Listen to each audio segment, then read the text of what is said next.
Adik, Main-main ke Jawa. itu bukan Des. Kalau nanti Jawa ada tinggi. apa, kegiatan ke sana mampir nanti. Mudah-mudahan lah, mudah-mudahan lah Bu Kades, kalau wisuda nanti, kalau panjang umur kita ketemu di situ saja Bu Kades. Ya. Bagi rekan-rekan yang mau ke IKN nanti, kabari aja. Rencana gimana rekan-rekan? Kan bisa ada yang online, bisa ada yang langsung ke lokasi. Kira-kira Pak Rahmat mau langsung atau mau online nih? Halo, dosennya udah ada. Kita langsung, Teman-teman. langsung saja kita usahakan harus langsung. Pak dosen sudah hadir, mohon. Kang Amirnya mana ini? Kang Amir, Kang Amir. Ketua kelas nggak ada suara nih. Pak dosennya sudah hadir Maaf, di forum. agak lambat dikit ya. Siapa? Habis tadi juga Siapa? selesai yang Pak. pertama sampai jam 8. Terpal ya sempat minum makan dulu sebentar, makanya tadi saya bikin 8:10, tapi nyatanya Google Meet-nya udah masuk, saya nggak, ininya belum siap dari laptopnya, jadi ya makanya itu ngobrol biar aja nggak apa-apa. Oke. Nggak apa-apa, istirahat sebentar nggak apa-apa, Pak.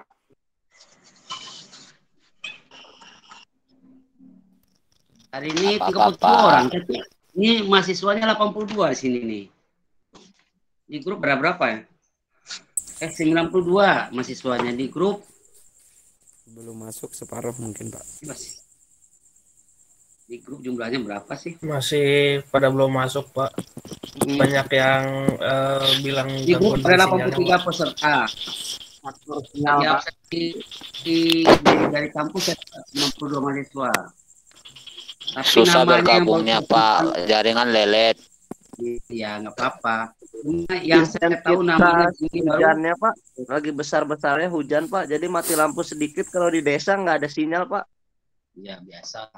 Memang kami di waktu dikasih tugas mengajar untuk sarjana desa, memang diingatkan oleh pihak kampus bahwa agak dimengerti. Kalau seandainya ada yang terlambat, tidak bisa ikut kuliah, jangan itu dijadikan alasan untuk mahasiswa nggak bisa ikut ujian dan sebagainya. Kenapa?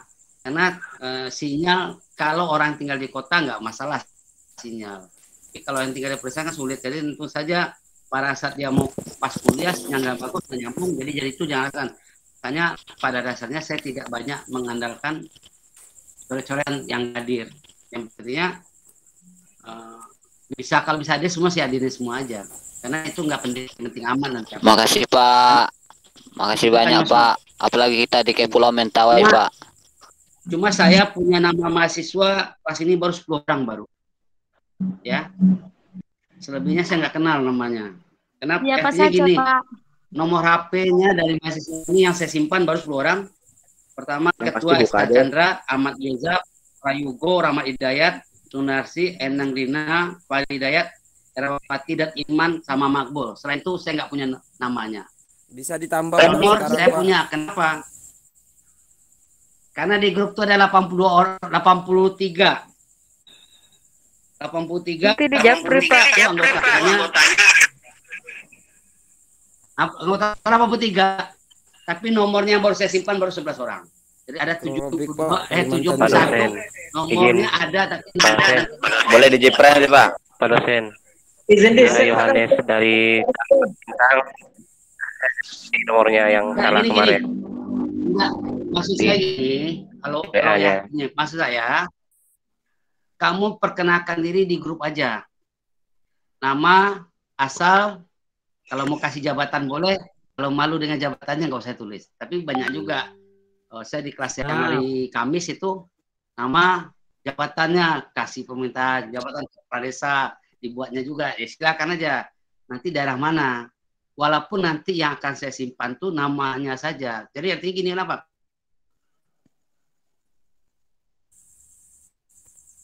Nomor telepon Pak dosen. Ya kah?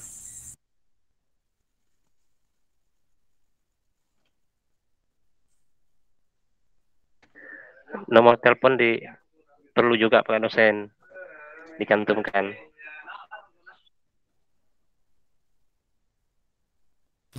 Ya terserah sama rekan-rekan lah. Jaringannya nih. Ya, jadi oke. Ya, jangankan kamu saya aja jaringannya terputus kok. Saya tinggal di kota Tangerang, di Kabupaten Tangerang dan sangat dekat dengan kota. Jadi masih dekat kota lah dekat. Karena perumahan saya tinggal antara 3 perumahan elit. Masih bisa. Suara Pak dosen. Ada bermasalah sinyal apalagi yang di Pak, suara Pak dosen nggak kedengaran.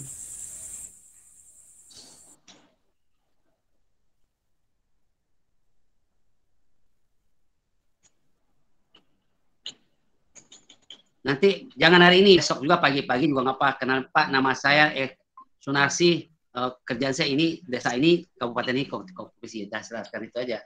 Jadi nanti mungkin sesama teman bisa saling kenal, dan saya juga bisa tahu orangnya dari mana. Nah, nanti setelah itu saya simpan satu-satu namanya itu. Ya, kenapa saya gini? Karena saya ngajar hukum bisnis di kelas sarjana desa ini ada 4 kelas.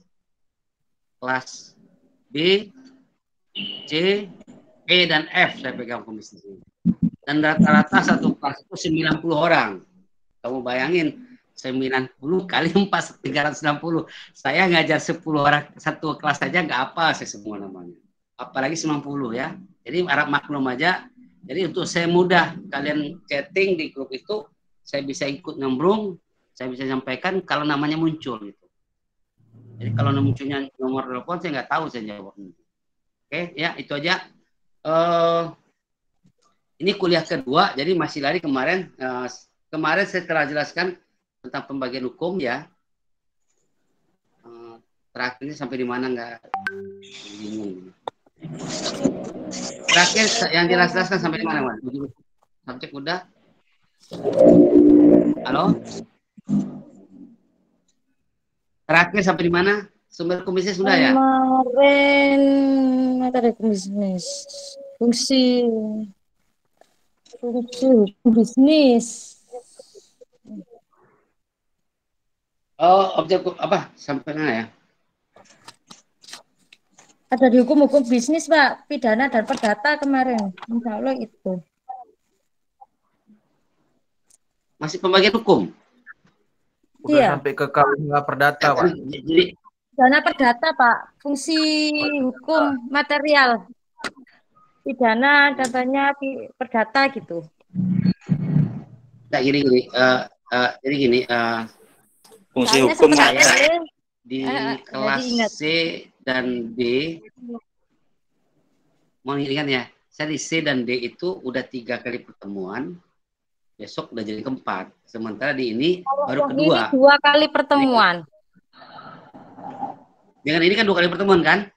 Iya. Ya Pak, 2 kali pertemuan ya, Pak. Ini pertemuan kedua Pak.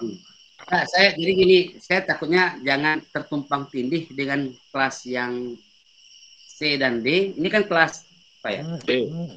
Kelas E. Kelas E ya. Kelas E, Pak. Gini.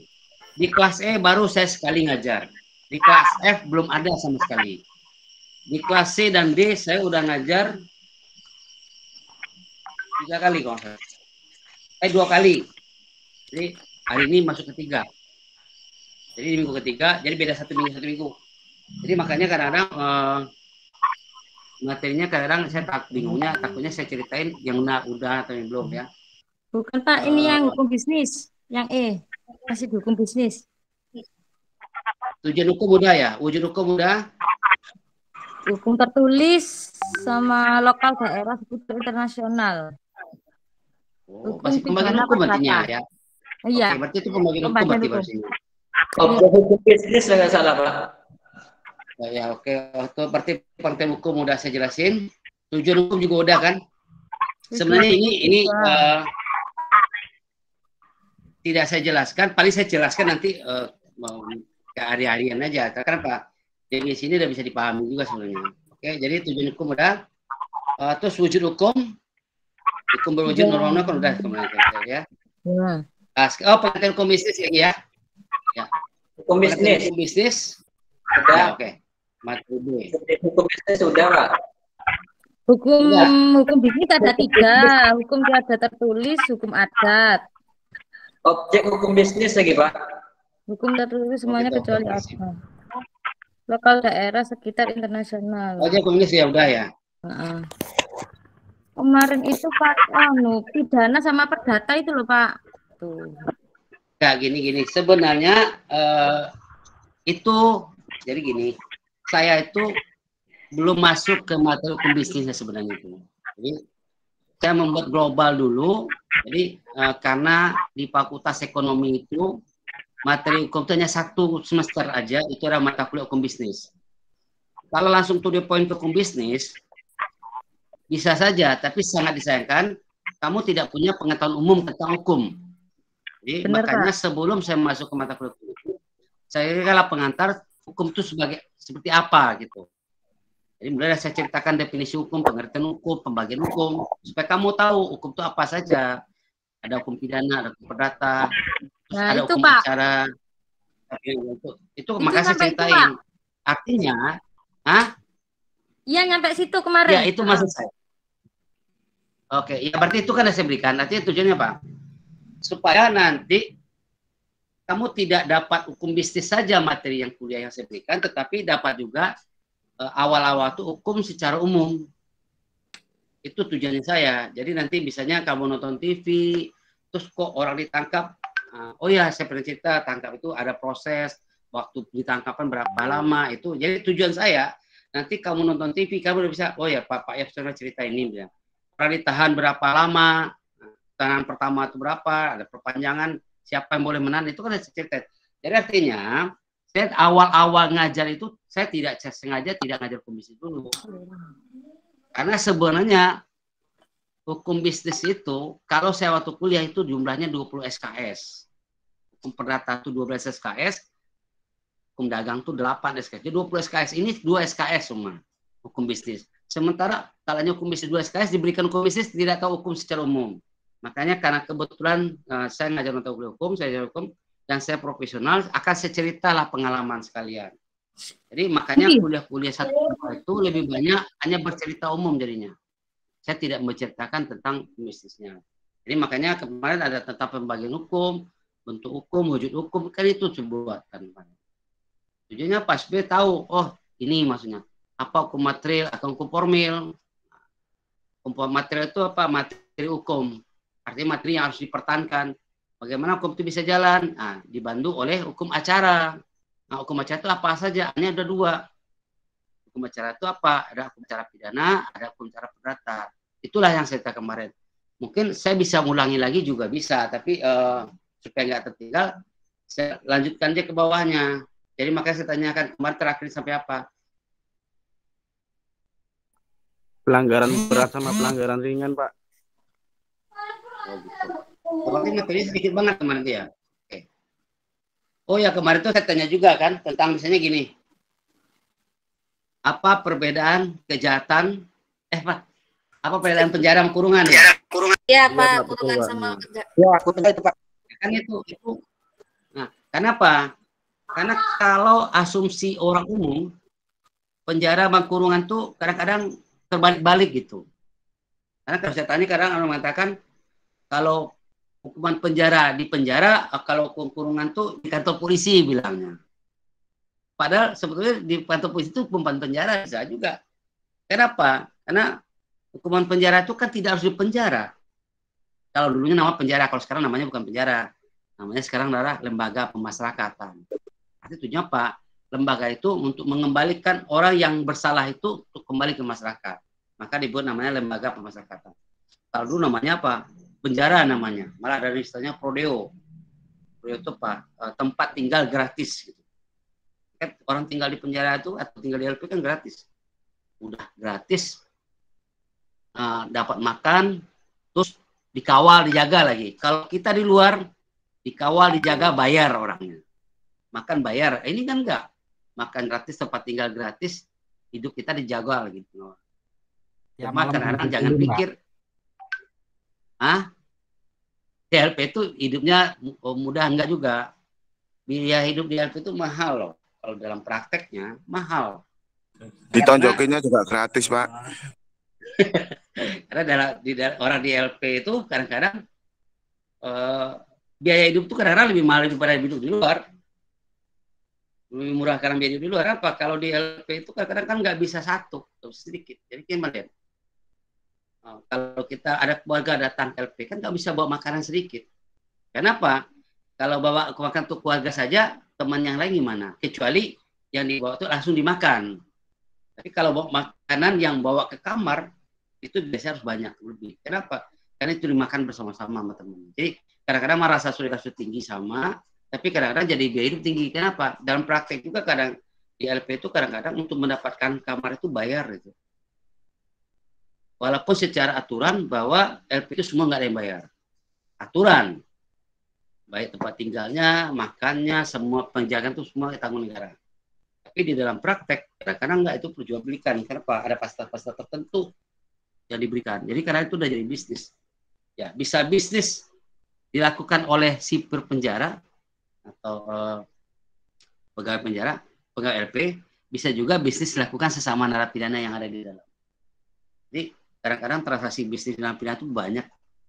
Orang di narapidana itu juga masih bisa pesan narkoba ya.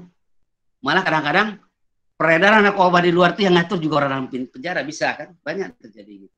Jadi itulah kehidupannya. Terus jadi saya ceritakan ini balik ke bahwa penjara itu dengan kurungan itu beda jauh banget. Tetapi kadang-kadang orang mempersepsikan tidak bisa menjelas gitu.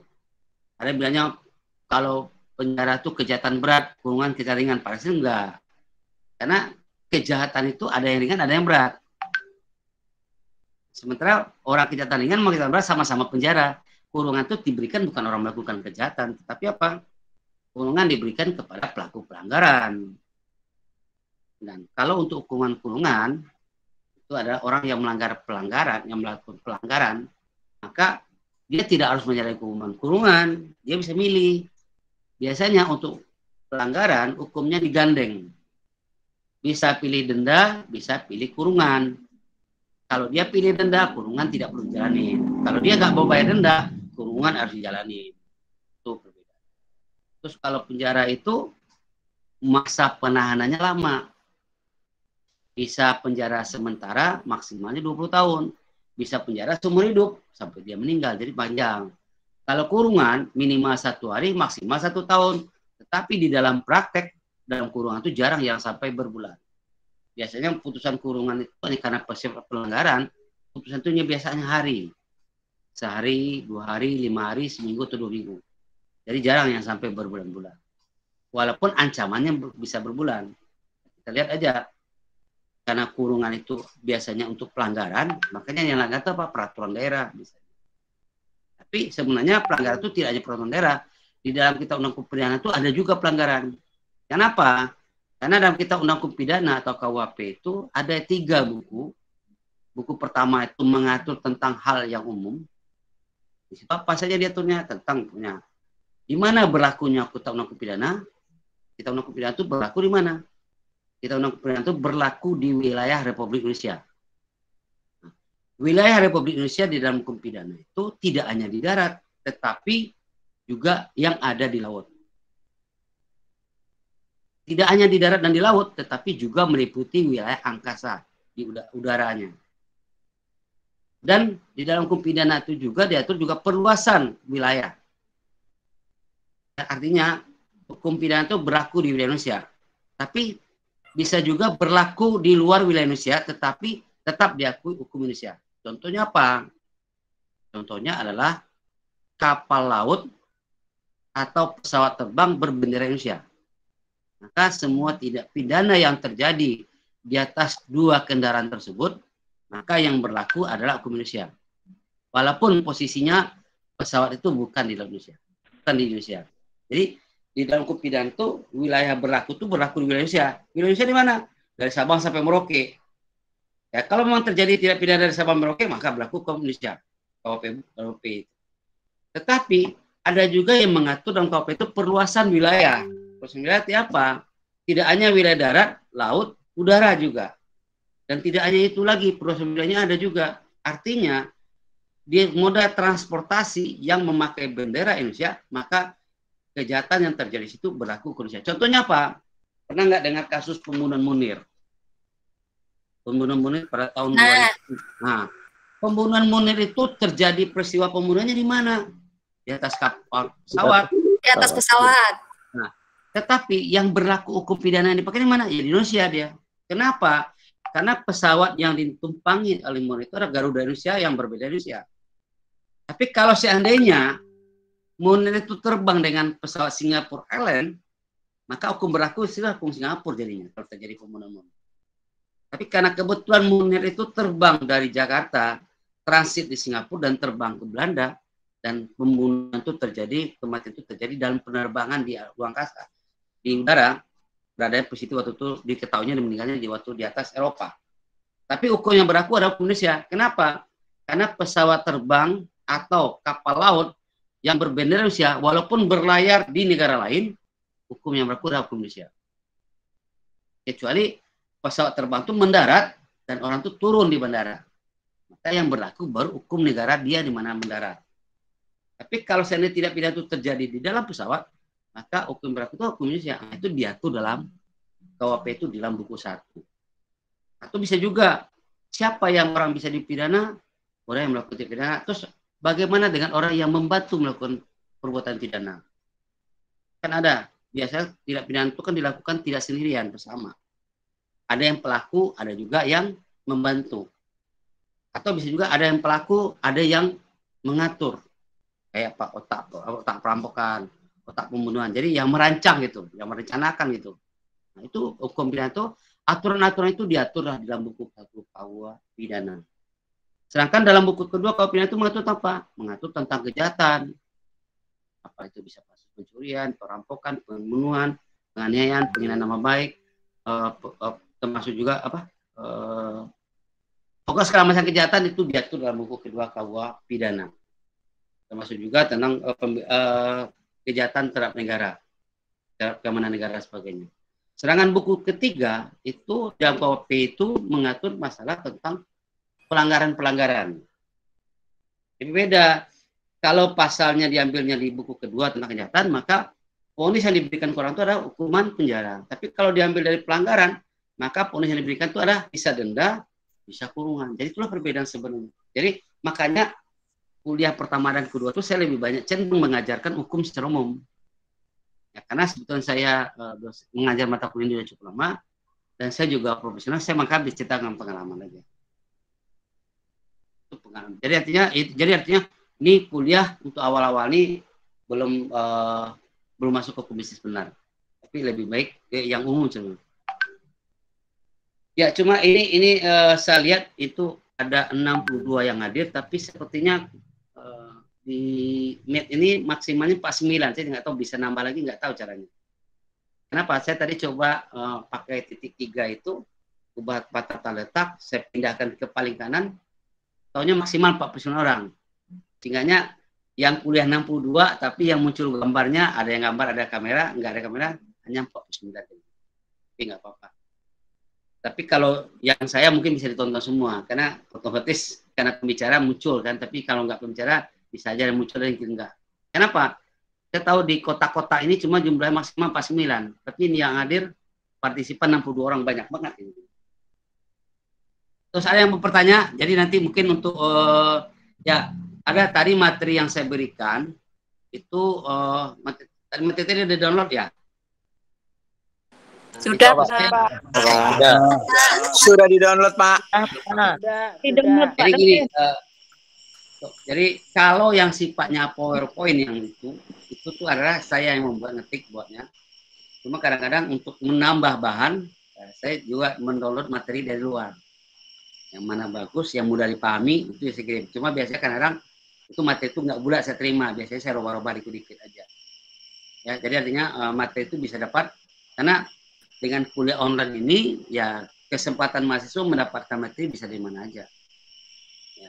Jadi kalau yang PowerPoint itu saya yang ngetik sendiri. Maka kadang ada yang nggak rapi, maklum-maklumin aja. Ya, itu. Terus apa kita lanjut ke mana lagi? Tujuan hukum ada.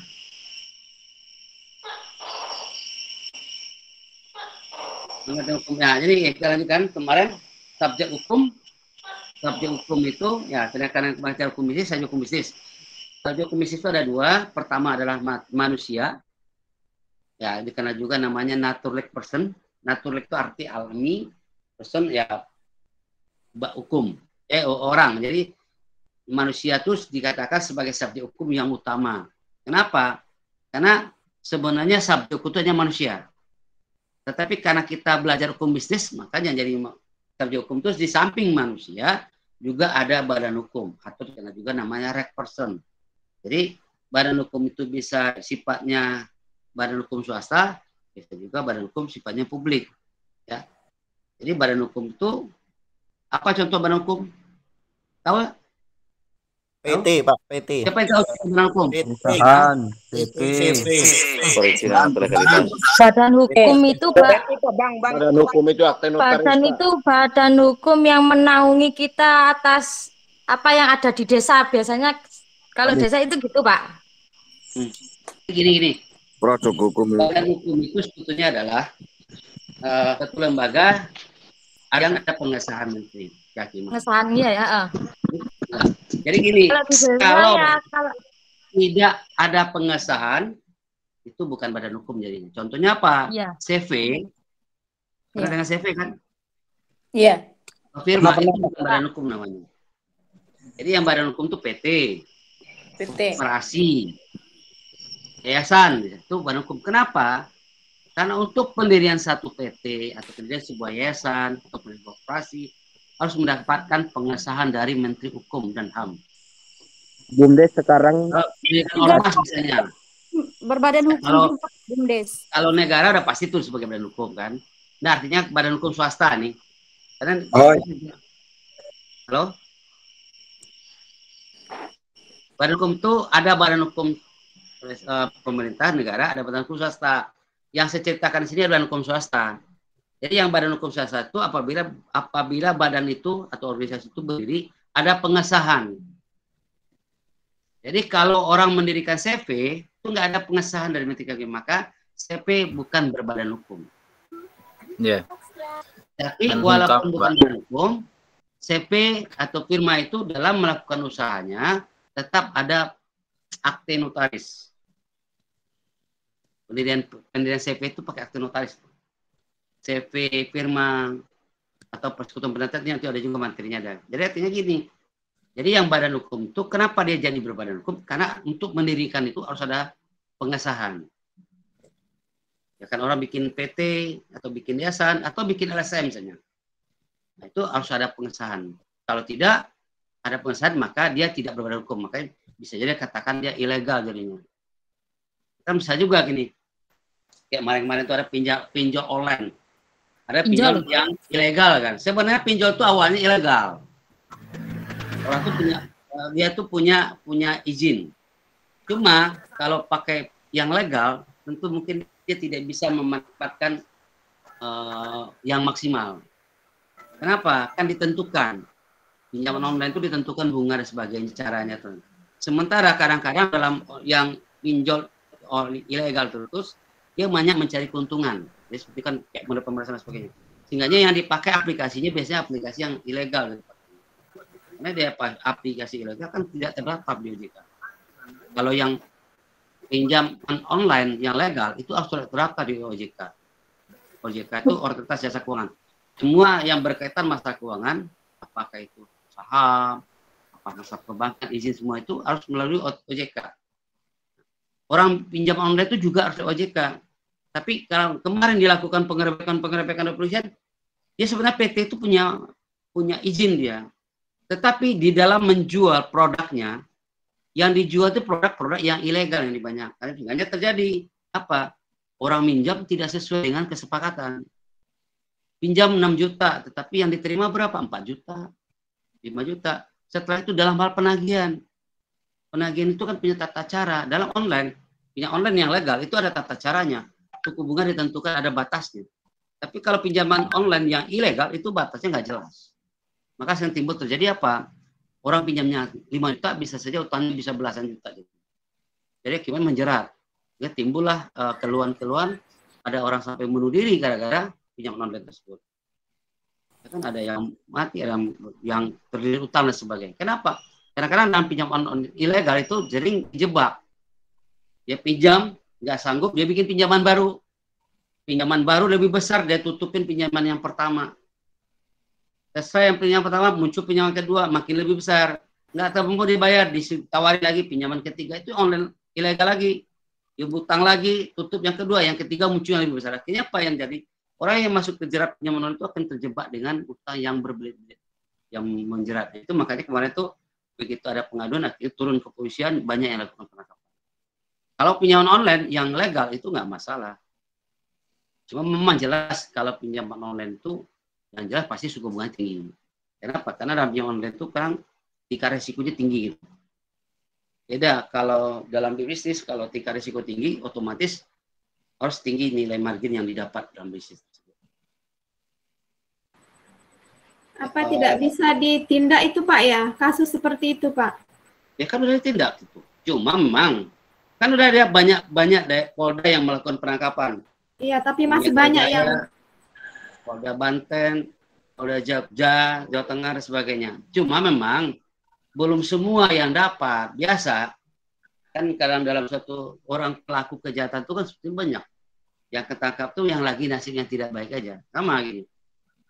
Sekarang aja kita tahu realitanya bahwa lembaga pemasyarakatan over capacity seluruh Indonesia. Dan boleh dikatakan LP yang ada di Indonesia itu lebih 50-60% penghuninya itu apa? Kasus narkoba. Jadi kalau kamu datang ke pengadilan, misalnya ke pengadilan, itu boleh katakan separuh yang sidang pidato itu kasus narkoba. Jadi cepat penuhnya.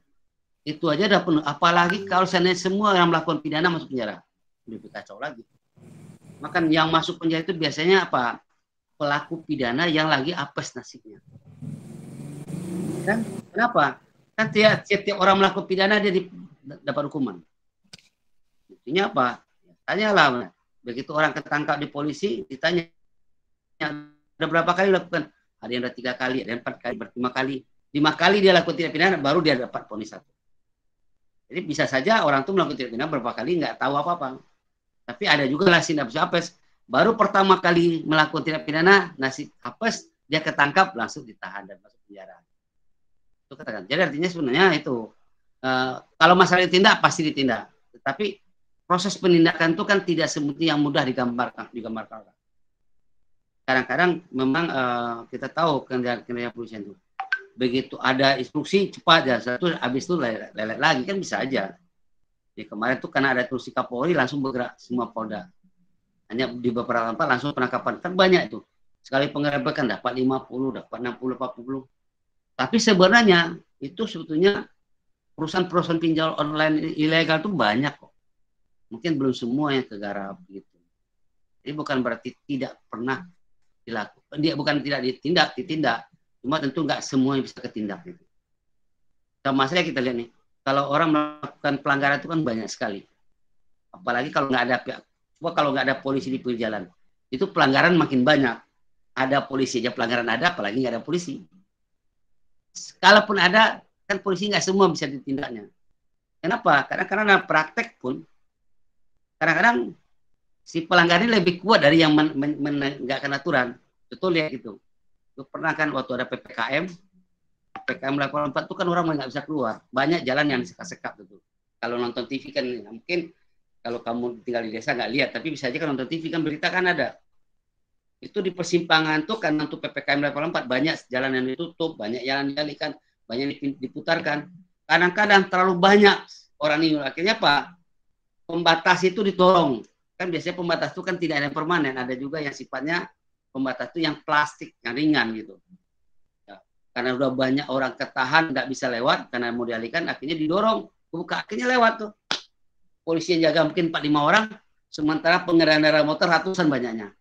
Akhirnya pelanggaran makin lebih banyak. Artinya apa? Kalau semua pelanggaran itu ditindak, banyak yang kena tindakan. Tapi kadang-kadang kan tidak di semua. Biasanya dipilah dulu. Sama ya, dalam kasus tindak pidana misalnya. Kalau tindak pidana itu dilakukan beramai-ramai, biasanya polisi mengambil hanya beberapa orang saja yang utama. Kita lihat misalnya, ada kemarin kalau nggak salah ada kasus penangkapan terhadap pelaku pencurian kendaraan bermotor. Begitu dia ketangkap, terus dihakimi massa, dibakar hidup-hidup dengan motornya. Terus akibatnya si pelakunya meninggal dunia. Siapa yang disalahkan? Ya, tentu yang disalahkan masyarakat yang membakarnya. Sementara masyarakat yang nonton kan banyak. Ya, biasanya setelah gelar perkara ketahuan beberapa orang yang utama saja. Jadi tidak semua yang melakukan itu kenakan, bisa saja. Coba lihat kadang ada tangkap tuh dipukul, dikebur dan sebagainya. Mungkin yang mukulnya puluhan banyak, nah mungkin 10-nya dikenakan pidana. Nah, biasanya polisi kalaupun akan diproses hanya dipilih siapa yang memprovokasi, siapa yang jadi provokatornya, atau siapa yang melakukan dengan alat gitu. Kalau dia tinju-tinju biasa aja mungkin tidak dimasukin, tapi kalau dia pakai alat, bawa pisau, nah itu yang dipakai nanti. Jadi awalnya menangkap pelaku pidana, akibatnya si yang menangkap ini bisa juga kena pidana belakang. Jadi itulah dalam prakteknya itu. Oke. Ini udah 10.48. Ada pertanyaan lain? Ada, Pak. Apa? Ada, Pak. Perkenalkan, nama saya Frumensius Diraman, Pak. Siapa namanya? Saya mau bertanya. Nama saya Frumensius Diraman dari Kabupaten Manggarai Barat, Provinsi Nusa Tenggara Timur. Oke. Sedikit saya bertanya mundur sedikit, Pak, terkait dengan beberapa jenis hukum, yaitu jenis hukum berdasarkan tempat. Ada hukum lokal, ada hukum nasional, dan ada hukum internasional. Ya. Dalam penyelenggaraan pemilu kita ini kan ada beberapa tempat yang hukum adat istiadatnya dimasukkan menjadi bagian dari penyelenggaraan pemilu. Contoh, Irian. Ya. Nah, itu kan sistemnya di sana distrik. Yang mau saya pertanyakan, bagaimana mekanisme penggabungan dua hukum ini? Itu yang pertama. Yang kedua, terkait dengan kasus korupsi. Di kasus korupsi itu kan di televisi seringkali kami lihat bahwa hasil korupsinya dihitung sebagai kerugian negara. Maka negara berkewajiban menyita hasil korupsian itu. Pertanyaan saya begini, kitab undang-undang hukum apa yang dipakai untuk proses penyitaan dan mengembalikan kerugian negara ini? Mungkin demikian, Pak. Terima kasih. Yang pertama ya, masalah pemilu. Jadi mungkin pertimbangan tertentu karena keterbatasan, ada keterbatasan lokal, tempat, pendidikan, waktu, jarak dan sebagainya, maka untuk di daerah Papua dibedakan pemilunya, ada pemilu-pemilu distrik atau juga dipakai noken, artinya perwakilan. Tetapi kalau di daerah lain, saya rasa diperlakukan sama. Nah, jadi undang-undang itu sebetulnya dibuat untuk umum sama, tetapi dalam hal tertentu ada pengecualian-pengecualian tertentu. Ya sama kita tahu ya, secara umum hukum itu dibuat berdasarkan nasional. Tapi untuk daerah tertentu ada hukum berlaku lain. Seperti apa? Di Aceh contohnya. Di Aceh hukum yang dipakai itu adalah hukum syariah dipakainya. Jadi artinya ada namanya kanun namanya. Kanun itu peraturan daerah yang sesuai dengan syariah. Tetapi bukan berarti peraturan nasional nggak berlaku. Jadi artinya dalam nasional berlaku juga. Jadi makanya sekarang di Aceh itu kadang-kadang orang melakukan tindak pidana perizinan itu kan hukum cambuk dipakainya. Tidak hukum penjara dipakai. Jadi artinya berlaku kanun. Jadi hal-hal tertentu. Tapi kalau untuk kasus pembunuhan dia tetap berlaku KUHP nasional. Jadi ada hal-hal tertentu pengecualian tertentu itu dibolehkan sesuai kebutuhan dan sebagainya. Itu dengan kebutuhan pertimbangan-pertimbangan. Terus masalah korupsi itu kan diatur dalam undang-undang tindak pidana korupsi. Jadi kalau KUHP apa yang pakai nggak ada karena tidak dalam undang-undang. Karena di dalam tindak pidana dalam KUHP itu tidak diatur tentang korupsi. Yang diatur tentang kerugian negara, tapi itu kan terlalu kecil, terlalu sifatnya sederhana. Makanya masalah kerugian negara itu dibuat dalam undang-undang khusus, maka namanya ada undang-undang tindak pidana korupsi. Undang-undang tindak pidana korupsi pun yang telah dibuat itu pun direvisi beberapa kali karena ada peraturan-peraturan yang tidak lengkap. Jadi cuma saya nggak tahu persis ya kenapa. Saya kalau saya sebut nomor tahunnya, kalau salah kalian bisa aja buka Google nanti bilang bisa ngarang. Makanya lebih baik saya nggak ceritain. Yang jelas ada undang-undang tindak pidana korupsi yang dipakai untuk menyelesaikan masalah ini. Terus masalah kerugian negara itu kan diatur juga di dalam itu. Makanya kalau putusan di dalam pengadilan tindak pidana korupsi, di samping si orang pelaku tindak pidana korupsi, terdakwa tindak pidana korupsi ini, di samping diberikan hukuman penjara, dia juga diberikan hukuman denda. Jadi hukuman penjara ditambah hukuman denda. Tetapi bisa saja denda itu dia nggak sanggup bayar. Kalau dia nggak sanggup bayar, nanti denda itu diganti kurungan. Tapi kalau seandainya dia sanggup bayar, kurungan tidak dijalani. Jadi makanya contohnya gini, si A diponis penjara karena terbukti melakukan tindak pidana korupsi, diponis 5 tahun penjara. Tambah denda 100 miliar. Atau 6 bulan subsidi, 6 bulan kurungan. Artinya, dia harus menjalani pidana penjara 5 tahun, di samping pidana penjara 5 tahun, dia juga harus bayar denda 100 miliar. Kalau dia tidak bayar denda 100 miliar kepada negara, dia harus ganti. Dengan apa? Subsidi kurungan 6 bulan. Tapi kalau dia sanggup bayar denda, dibayar dendanya. Dia nggak perlu kurungan lagi. Tapi kalau dia nggak sanggup, mau dia harus jalani kurungan. Ya, biasanya tindak pidana korupsi itu kadang-kadang kan Pak, orang melakukan korupsi itu kan yang terbongkar. Kadang-kadang bisa saja ya sebagai pejabat, mungkin dia udah sering melakukan korupsi. Ya begitu sekian kali korupsi yang terakhir ketahuan itulah yang dicari hitungnya itu. Bisa saja yang itu dia punya aset juga banyak misalnya di luar. Karena biasanya orang melakukan korupsi itu udah pasti hartanya disimpan bukan atas nama dia kadang-kadang. Bisa pakai nama anak, bisa nama istri, bisa nama saudara dan sebagainya. Nah, sehingga pada saat untuk penyitaan, yang kan disita itu kalau yang jeli, yang ketangkap ya itu yang disita untuk mengurangi kerugian negara. Tapi tentu nggak semua hasil kejahatannya kesita. Itu bisa aja ada sisa. Buktinya apa?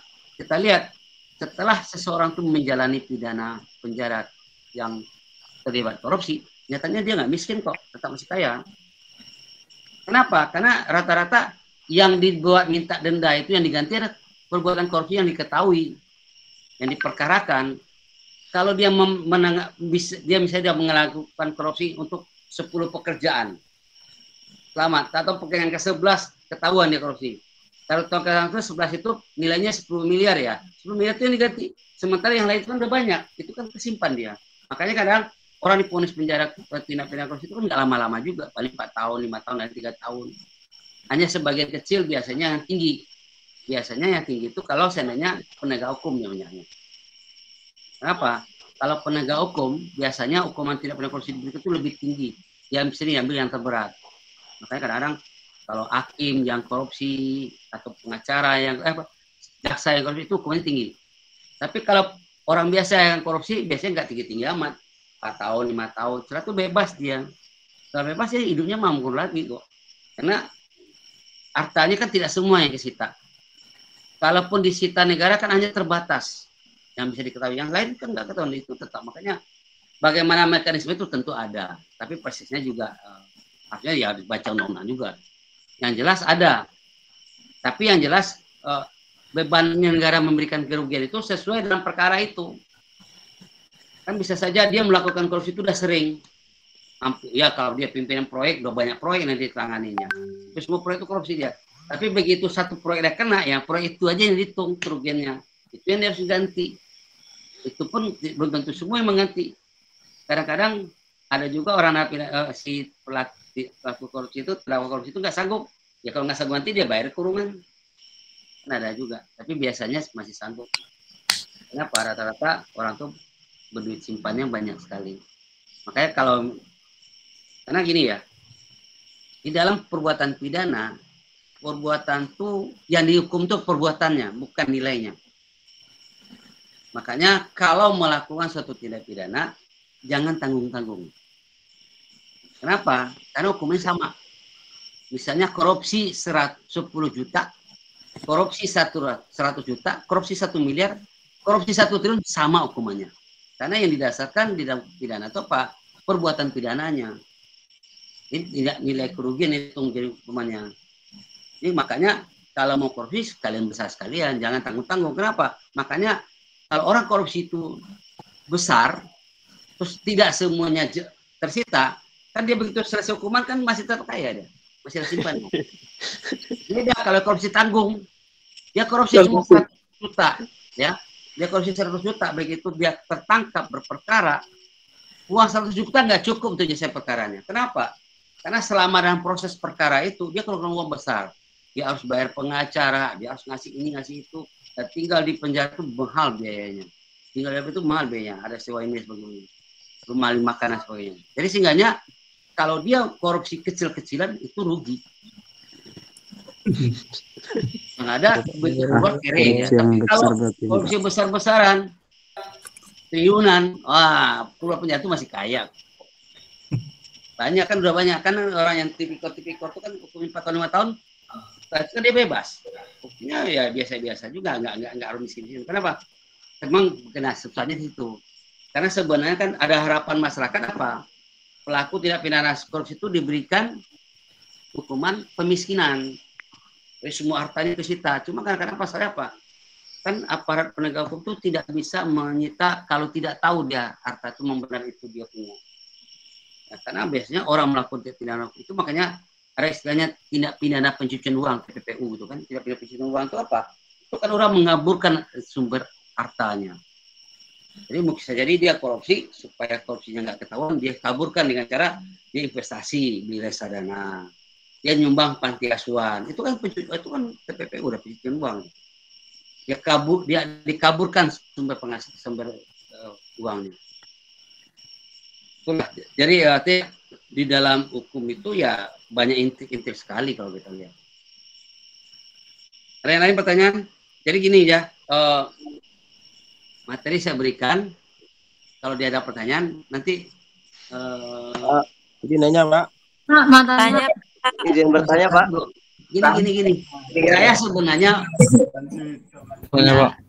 punya niat yang bertanya tuh ada nilai plus sertifikat. Jadi makanya sebutkan nama saya catat. Jadi saya tahu gitu. Tapi kalau enggak nanya semua. Izin bertanya Pak. Cepi Pak dari atas. Ada Pak yang mau nanya ini Pak. Halo. Ya. Ditunjuk saja sama Pak dosennya Pak. Siapa yang bertanya gitu. Andi Kurniawan Pak. Robek Pak. Halo Pak Isa Pak. Tunggu. Andi Kurniawan Pak. Bertanya Pak. Mau tanya Pak. Halo. Andi Kurniawan Pak. Dari Riau. Andi Kurniawan. Kuningan. Enggak dari namanya Pak Isa nih saya bertanya Pak. Promesius tahu nomor absennya? Pasuruan. Ada. Tahu jawab lagi. Andi Kurniawan Pak. Bertanya Pak. Berikan Pak nomor absennya Pak. Jadi gini, saya kalau bisa sebutkan nama, sebutkan nomor absennya, saya cepat tahu carinya. Karena gini, karena Andi Kurniawan di tempat orang Bapak. Andi nomor absen berapa? Saya nggak tahu kalau nomor absen di Bapak nomor berapa, tapi Andi Kurniawan Pak. 54 Pak Rahmat dari Riau. Promesius Rahman pakai NIM saja Pak. Ya Pak. Iya, 54. Ada Wahyudi. Nggak, saya gini. Coba nanya satu-satu, tunjuknya Pak, sebutkan nama, sebutkan nomor, supaya saya cepat jadinya nanti masuk pertanyaan. Kalau enggak saya bingung. Andi Kurniawan Pak. Ditunjuk saja Pak, banyak yang nanyanya Pak.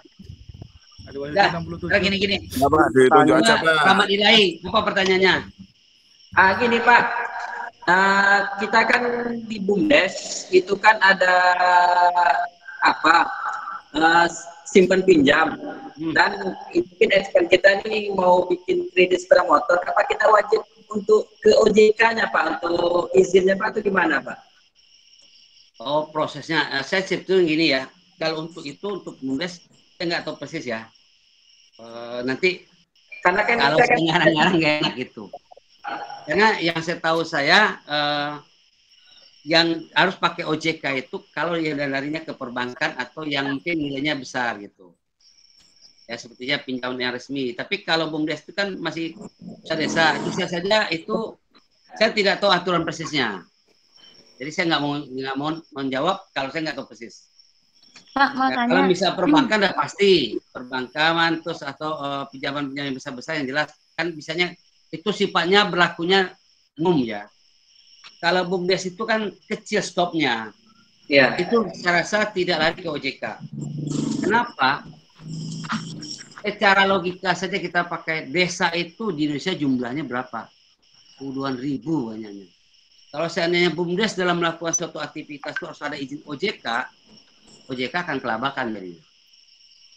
Jadi biasanya adalah yang sifatnya lebih besar.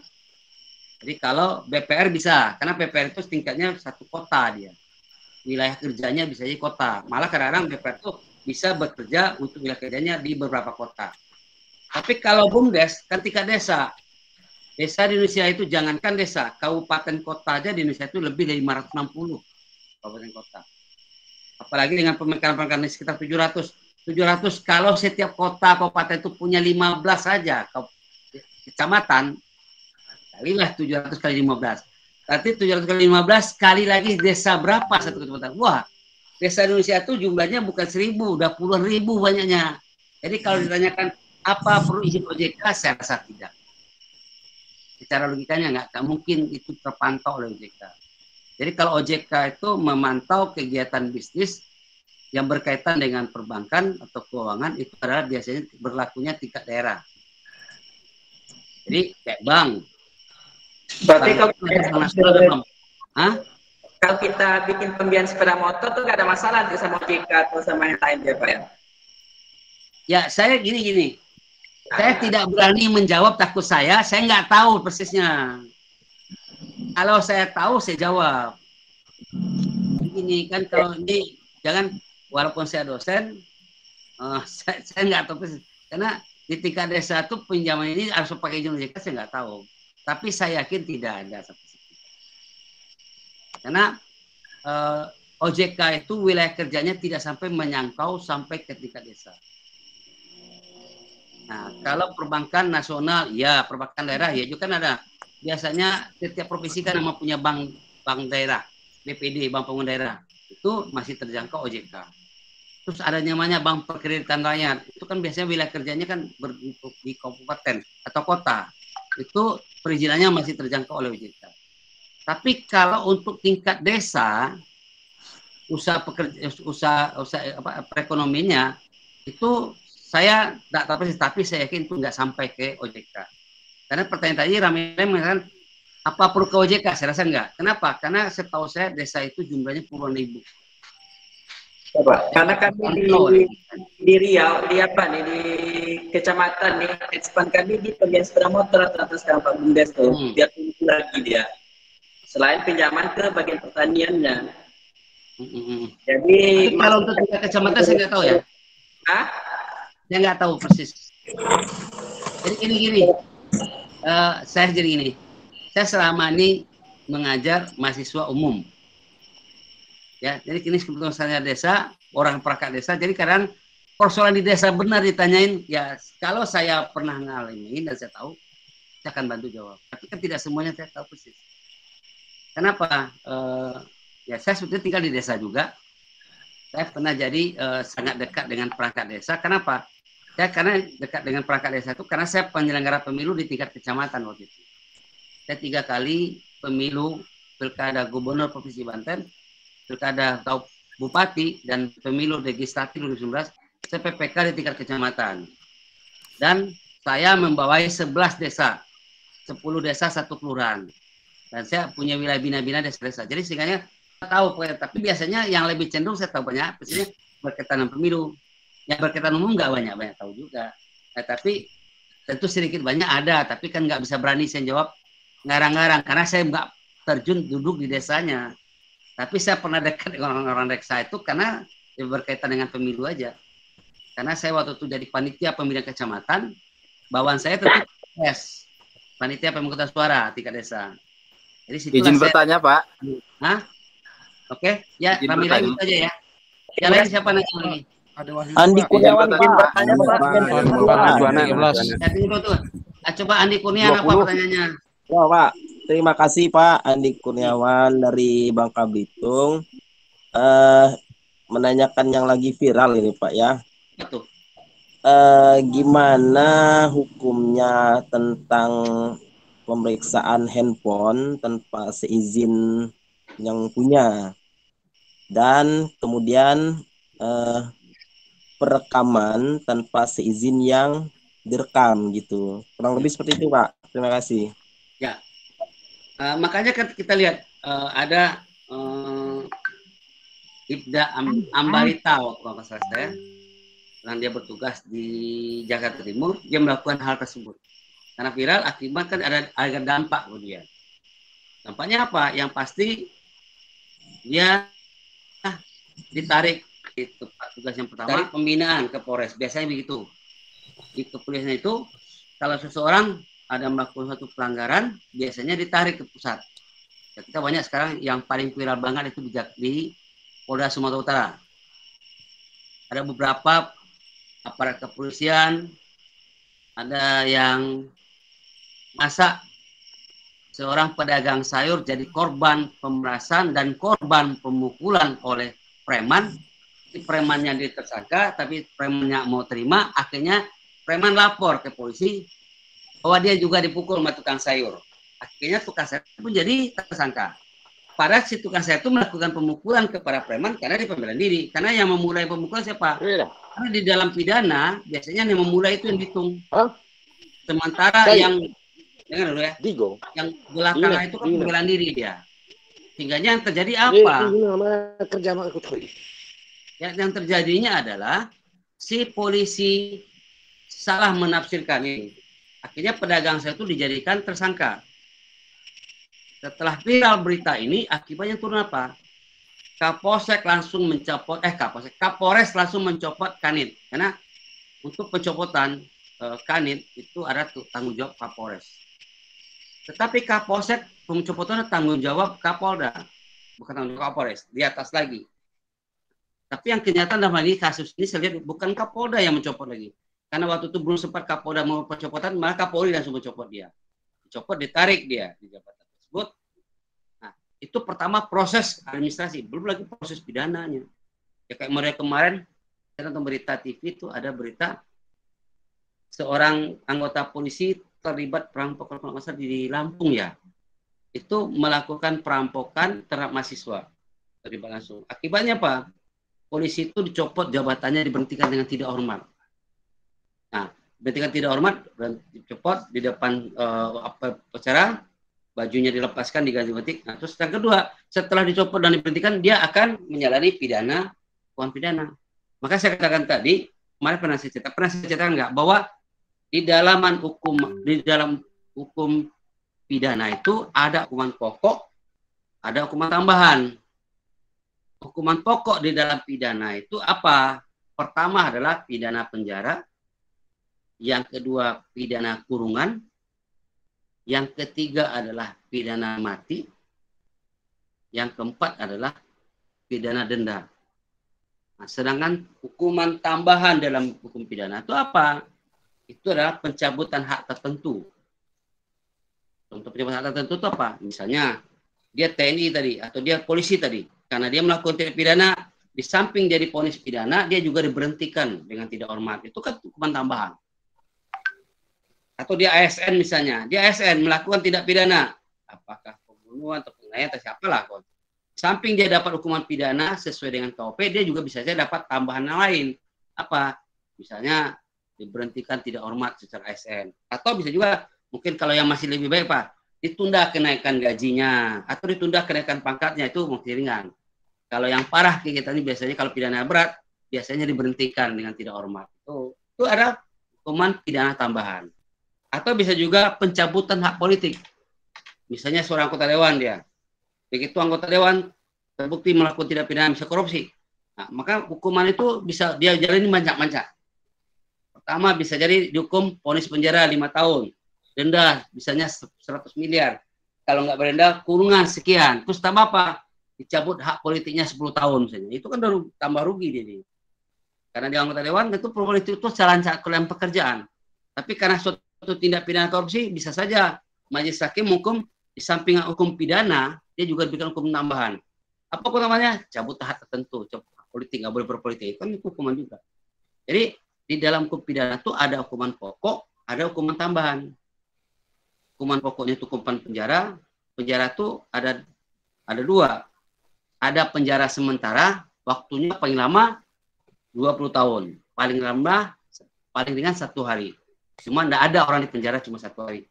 Biasa pidana penjara itu diponis ya pasti bulan, 2 bulan, 3 bulan, atau tahun. Tapi nama pidana penjara sementara maksimal 20 tahun.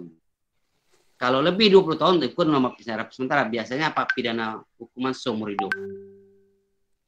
Pokok yang kedua apa? Apa? Ya mau tanya saya ini masalah hukum jual beli tanah kuburan yang sekarang ini marak. Hukum jual beli tanah gimana nih? Jual beli tanah kuburan, Pak. Kenapa? Kan itu kan marak sekarang di wilayah sini, di wilayah Pasuruan umumnya. Lah itu ini mau tanya masalah ini apa itu? Yang kebanyakan sekarang kan banyak yang ini loh, jual beli tanah kuburan. Kalau di desa saya, kalau ada warga lain dikubur di desa saya, itu kan banyak komentar dari masyarakat. Kalau saya kepala desa ya kan harus menuruti apa kata masyarakat. Kan gitu. Lah kemarin itu ada orang yang meninggal bukan warga sini tapi saudaranya orang sini. Lah itu diberikan uang 500 untuk ini apa itu kuburan itu tadi gitu loh. Nah itu lah kan takutnya kan sekarang itu kan banyak pungli apa. Lah kalau ditekan nantinya takutnya kayak gitu lagi gitu loh Pak. Ya, oke. Nah, Gini. Saya coba jelasin satu ya. Itu harus dibikin perdesnya itu, Bu. Oke, gini. Maksud saya gini ya. Sepengetahuan saya, mungkin untuk jual beli tanah kuburan saya rasa nggak ada. Kalau di sini banyak Pak, soalnya ini kan banyak ini perumahan-perumahan yang baru-baru. Tanah desa, tanah pribadi, Bu. Tanah desa, tanah kuburan milik desa. Saya gini nggak tahu ya. Jadi gini, mohon pengertian. Jadi kan gini, saya bisa cerita ini kadang bisa ceritakan dengan pengalaman saya lihat. Iya. Saya kan nggak tahu dengan kondisi ibu di Pasuruan di Bu Nuriyati. Iya, Jadi biasanya, biasanya orang dikuburkan di satu tempat, biasanya bayar administrasi, atau biaya penggali kuburan.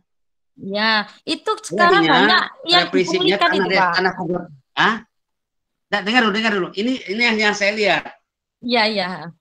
Jadi ibu ceritakan dengan kondisi ibu, saya kan nggak mungkin juga tahu persis bagaimana. Karena setahu saya, mungkin tanah kuburan itu nggak diperjualbelikan, Bu. Kenapa? Karena kalau namanya transaksi jual beli ada ijab kabulnya, Bu. Mana orang dikuburkan ada ijab kabul, dia saya beli tanah lu, anak saya mau dikuburin, kan nggak ada. Jadi sebenarnya itu bukan jual beli tanah kuburan, menurut saya ya. Karena biasanya itu lainnya mungkin biaya administrasi atau biaya penggali kuburan. Kalau jual beli berarti ada transaksi di situ, Bu. Beda kalau beli butuh bikin rumah. Nah, itu lain, itu uang jual beli. Tapi masa orang mau misalnya kita di desa A tinggal, terus ada meninggal di desa A itu nggak ada perkuburan, yang ada perkuburan di desa B, maka orang warga A akan dikuburkan ke desa B. Kan tidak melakukan pembelian tanah di situ kuburan, cuma dia mengkubur situ mungkin ya saya lihat di sini ya, itu biasanya by iuran. Pertama iuran, ada iuran karena biasanya tanah perkuburan setahu saya di sini kan dikelola Pemda, punya Pemda. Pemda bisa juga kalau di desa punya desa, otomatis sebelumnya kan tidak jual beli jadinya, mungkin iuran untuk desa jadinya, terus ditambah lagi untuk biaya tukang gali kuburan. Jadi masanya hati-hati, Bu. Bukan mungkin, menurut saya mungkin nggak jual beli namanya. Nanti karena kita perdeskan Pak, takutnya ke belakang gitu loh. Di anak cucu kita itu takutnya kalau diperdeskan itu. Ya bisa saja dibikin perdesnya, bisa boleh-boleh aja kan ini. Dalam buat peraturan desa kan bekerja sama dengan BPD kan, Badan Perwakilan Desa. Iya. Nah, bekerja sama bagaimana nih? Karena biasanya untuk tanah perkuburan itu kan dipakai tanah milik umum. Kalau tanah pribadi bisa dijual belikan.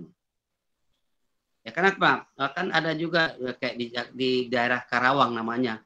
Itu kan ada maksudnya itu menghindari transaksi tadi yang administrasi. Kayaknya 500 kan uang berapa gitu loh. Transaksinya itu loh. Takutnya apa di foto apa ini. Kan takutnya kan spread apa ya? Persepsinya kan ini. Ibu, maksud saya gini, Bu. Ya, dibuat peraturan desa bahwa bagi ahli waris kalau keluarganya dikuburkan sini bayar iuran ini buat aja peraturan desa, nggak masalah saya rasa. Dan peraturan desa itu kan dibuat hasil musyawarah kepala desa dengan BPD badan desa. Ya, buat ini tanah desa. Siapa saja boleh dikuburkan, tapi bagi yang dikuburkan harus bayar ini. Jadi dibuat peraturan nggak apa-apa, Bu. Oh iya. Dibuat peraturannya supaya ibu nggak disalahkan. Karena iya. Soalnya uang segitu, uang sepele 500.000. Kalau di transaksi gini kan takutnya di foto itu kan jadi asumsi yang berbeda-beda gitu loh, Pak. Ya, makanya gini, Bu. Sesuatu itu dibuat terbentuk tertulis, Bu. Dan bisa dipertanggungjawabkan. Jadi untuk membuat ini supaya tidak disalahkan kesewenang-wenangan, kan ada namanya peraturan desa dibuat oleh siapa? Bukan itu. Ada di desa itu ada perangkat desa, ada perwakilan desa. Yang membuat peraturan desa itu adalah kepala desa bersama perwakilan desa. Ya buat peraturan desa itu musyawarahkan, nanti umumkan. Dan umumkan kasih tahu ke warga, bisa ditempel di desa, bisa ditempel di tempat perkuburan. Sehingga apa? Nanti kalau orang menuntut masalah kan nggak bisa disalahkan. Memang udah ketentuan desa begitu. Kecuali tidak ada lisan. Kalau lisan akan sulit, Bu, nanti pembuktiannya. Bisa aja nanti dipindah-pindah dituduh kita, sementara kita nggak melakukan apa-apa. Makanya untuk lebih aman, lebih safety, Ibu bikin peraturan desanya. Bahwa harus begini, begitu gitu. Buat masuk kata nggak masalah. Kalau saya gini ya, kalau saya di Tangerang itu biasanya pekuburan yang punyanya Pemda yang punya. Kalau di desa kan memang desa, tapi yang megang bukan desa, tapi ketua per dusun yang di dusun masing-masing gitu loh. Bisa jadi itu swadaya masyarakat dulu itu, Bu. Ya, saya rasa itu bisa dimusyawarahkan masing-masing desa aja lah ya. Ada yang lain? Pak, sekedar beri masukan tanya Pak. Saya nomor absen di Juana. Begini Pak dosen. Semua bertanya dosen. Saya Frumensius Diraman, Pak. Frumensius Diraman. Tanya pada Ibu Kades. Satu. Gini. Halo. Saya bukan apa-apa ya. Kalau semua yang ngomong, saya nggak tahu yang mau dijawab yang mana gitu. Ditunjuk aja Pak dosen. Nah, coba Cepi Yudiansah, gitu. Ya, terima kasih Pak dosen, izin bertanya dari Ciater Subang, Pak dosen. Tadi Pak dosen sempat membahas soal narkoba ya, bahwasannya 50% yang di dalam itu kebanyakan dari narkoba ya Pak ya.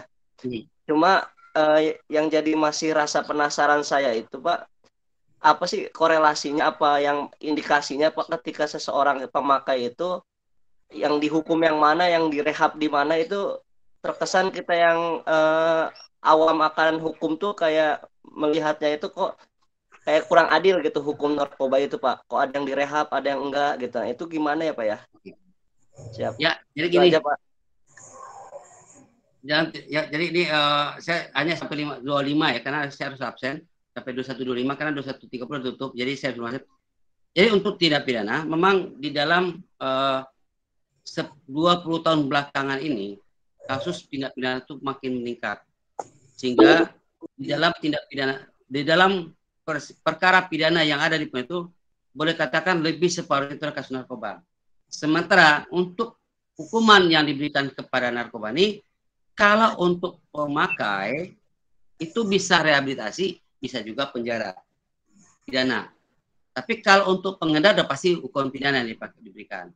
Sementara untuk pemakai itu dilihat dulu kadarnya.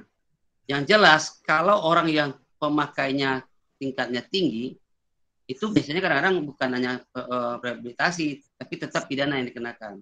Tapi biasanya yang diberikan rehabilitasi itu apabila pemakai yang masih baru, pemakai yang barang bukti yang didapati sedikit, dia cuma berapa gramnya, ya ada sekian gram hitungannya. Jadi 0 sekian gram itu dia tidak dikatakan pemakai yang masih ringan, sehingga dia bisa diberikan untuk rehabilitasi.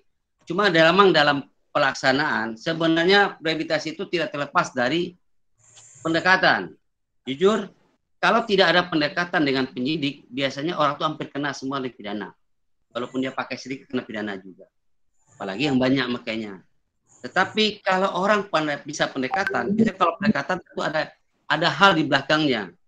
Maka sering bagi orang yang punya kemampuan ekonomi bagus, tinggi, dia sering kadang lebih diarahkan ke rehabilitasi. Jadi pidana. Tapi bukan berarti dengan rehabilitasi pidana nggak ada, tetap ada pidana. Jadi jangan kira di rehabilitasi dia tidak terkena pidana. Cuma kadang-kadang rehabilitasi pidananya nggak berat jadinya. Karena orang kalau di rehabilitasi itu kan berarti kan orang tuh hanya pemakai ikut-ikutan itu dihitung. Sehingga pidana yang diberikan kepada orang ini biasanya hukumannya ringan, hanya berbulan biasanya.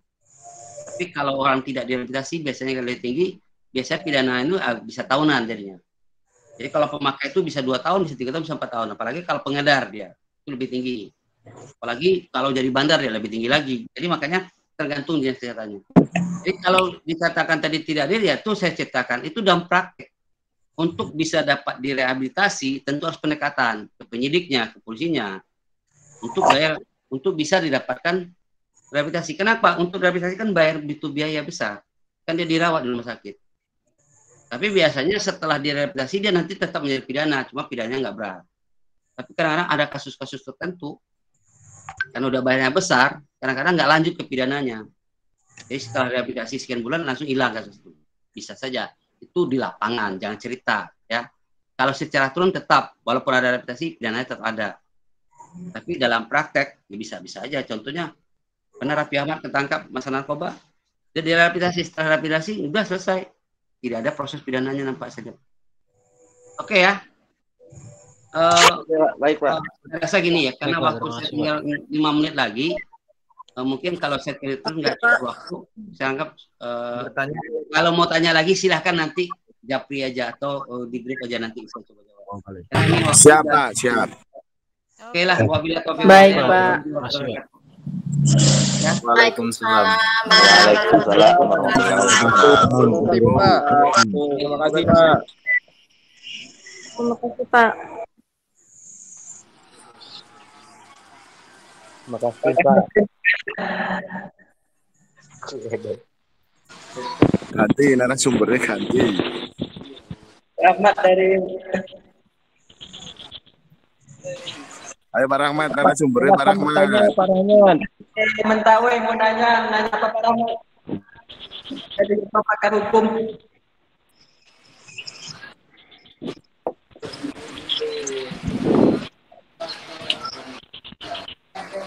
Jawab. Gimana mau tanya? Nggak ada kesempatan tanya itu. Siapa lagi yang jadi dosen ini? Boleh di-share nggak? Ada nggak yang punya dosen? Kang Amir lah, Kang Amir. Pak Dalim Kang Amir ini. Jadi dosen itu. Rahmat itu dosen. Rahmat Mentawai jadi dosen. Ayo ganti. Rahmat. Pertanyaannya biasa jawab. Assalamualaikum Bu Yena. Iya Pak Rahmat. Semuanya dong Mas Yena. Waalaikumsalam. Mau nanya apa Pak Rahmat? Pak Rahmat mah larinya ke ibu-ibu melulu. Pak Rahmat.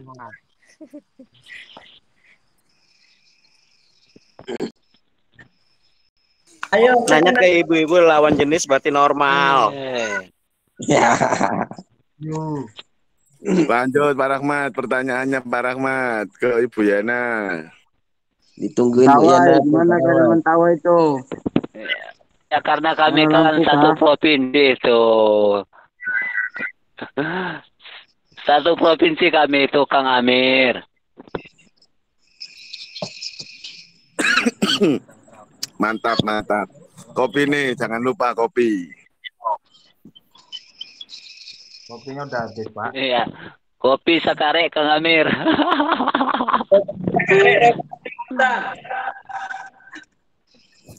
Kok aneh Kang? Tugas Pancasila Bang, gimana teman-teman? Udah pada selesai belum tugas Pancasila? Belum. Belum. Kalau kami yang di kelas 2 itu sudah. Kalau kami yang di kelas 2 sudah. Hebat, hebat. Kelompok 6. Mas Esanya gimana ini? Nggak ada nampak. Ketua kelas kita. Ketua kelas istirahat. Sakit gigi mungkin tuh ketua kelasnya. Ketua ya.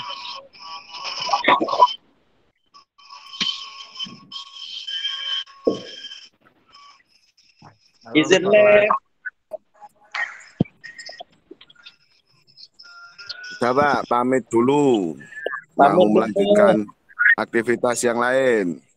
Assalamualaikum. Assalamualaikum. Waalaikumsalam warahmatullahi wabarakatuh. Selamat istirahat semua. Assalamualaikum. Waalaikumsalam warahmatullahi wabarakatuh. Waalaikumsalam. Seharusnya nggak usah cepat-cepat keluar ini, Bu. Bisa juga kita sharing ini kan. Waduh, Pak Saiful. Assalamualaikum Pak Saiful. Waalaikumsalam, Bang Rahmat. Gimana kabarnya, Bang? Jadi kalau ibu-ibu yang kita, alhamdulillah baik. Kalau ibu-ibu yang kita sapa, teman-teman yang lainnya itu agak nyanggai itu Pak Saiful.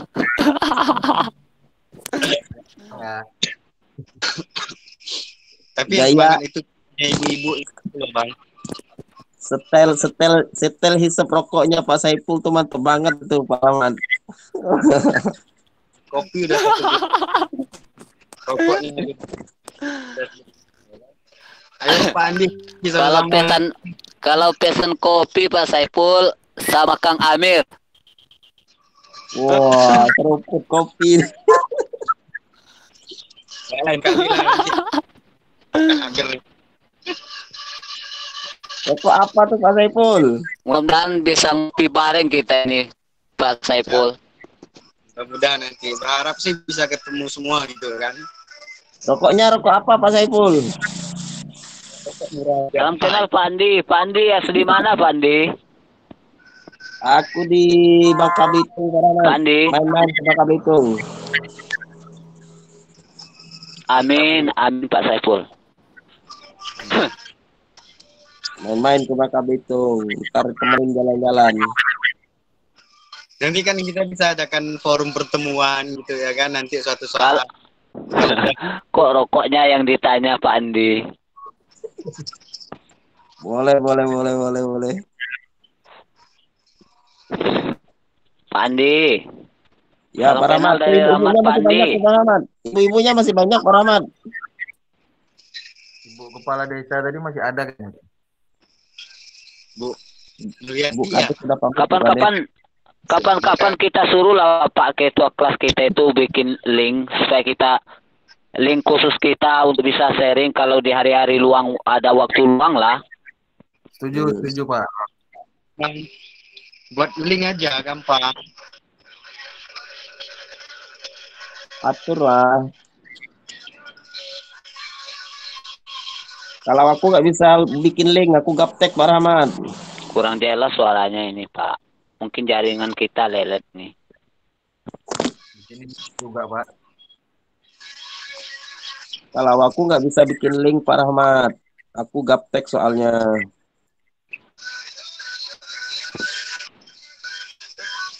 Dari yang bisa aja. Bu Kades juga boleh disuruh. Janganlah jadi Bu Kades. Bu Kades sibuk bikin perdes ya. Pak Saiful. Pak Andi.